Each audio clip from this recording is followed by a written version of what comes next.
안녕하세요. 유튜브 시청자 여러분, 망고맛두부입니다. 오늘 가져온 주제는 일본 각지에서 발생한 무차별 독살 사건입니다. 여러분은 길 가다가 먹지도 않은 새 음료가 있다면 마실 건가요? 아님 그냥 지나칠 건가요? 저는 초등학생 때 반에 우유가 책상 위에 올려져 있어서 몰래 마셨던 기억이 있네요. 이제 사건을 알려드리겠습니다. 1977년 1월 3일부터 2월 중순까지 일본 각지에서 독이 든 콜라로 인한 사건이 전국을 발칵 뒤집혔습니다.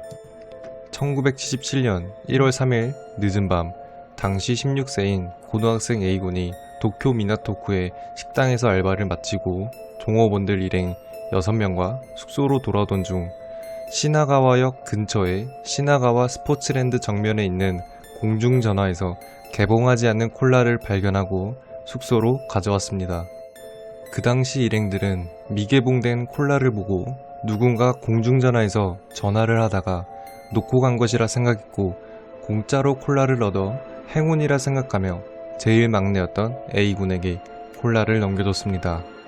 그리고 새벽 1시 A군은 일행들이 준 콜라가 생각나서 콜라를 마셨고 콜라의 맛이 이상해서 콜라가 썩었다고 생각하여 즉시 뱉고 입을 수돗물로 헹궜습니다.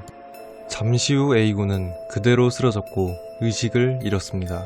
같은 방을 쓰고 있던 룸메이트에 의해 즉시 병원으로 옮겨졌지만 고등학생 A군은 청산가리에 의한 중독이란 사인으로 사망하였습니다.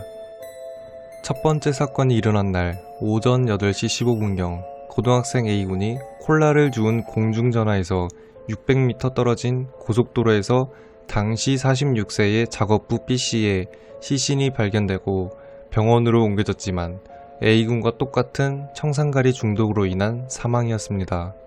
작업부 B씨의 주변에 그가 마신 것으로 보이는 콜라가 놓여 있었습니다.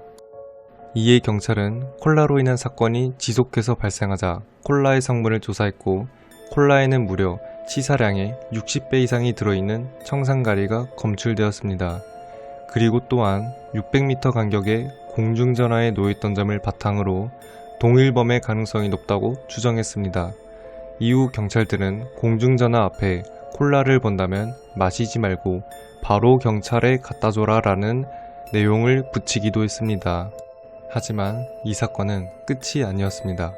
발렌타인데이인 2월 14일 도쿄역 지하상가에서 43세의 어느 회사 사장 B씨가 계단에서 40개의 초콜릿이 든 봉투를 발견하였습니다. B씨는 그때 당시 발생한 청산가리 콜라 사건을 알고 있었고 이 초콜릿에도 청산가리가 있을 것이라 생각을 하고 경찰에 신고를 했습니다. 경찰은 그 초콜릿을 단순 분실물로 처리했으나 이후 찾아가는 사람이 없었고 결국 제조회사에 반품을 시켰습니다. 그런데 제조회사에서 조사하던 중 초콜릿의 제조번호가 의도적으로 훼손이 된 것을 알고 성분 검사를 실시한 결과 이 초콜릿에도 청산가리가 들어있다는 게 밝혀집니다. 그리고 그 초콜릿 상자에는 교만하고 꼴보기 싫은 일본인들에게 천벌을 내린다 라는 글자가 도장으로 찍혀 있었습니다. 다행히도 피해자가 발생되지 않았습니다. 당시 사건이 발생하고 일본에서 250ml의 병콜라를 자판기에서 판매하고 있었지만 이 사건이 발생하고 나서 자판기의 수는 급격히 줄어들어 슈퍼 같은 곳에서 직접 구매하는 방식으로 판매하게 되었습니다.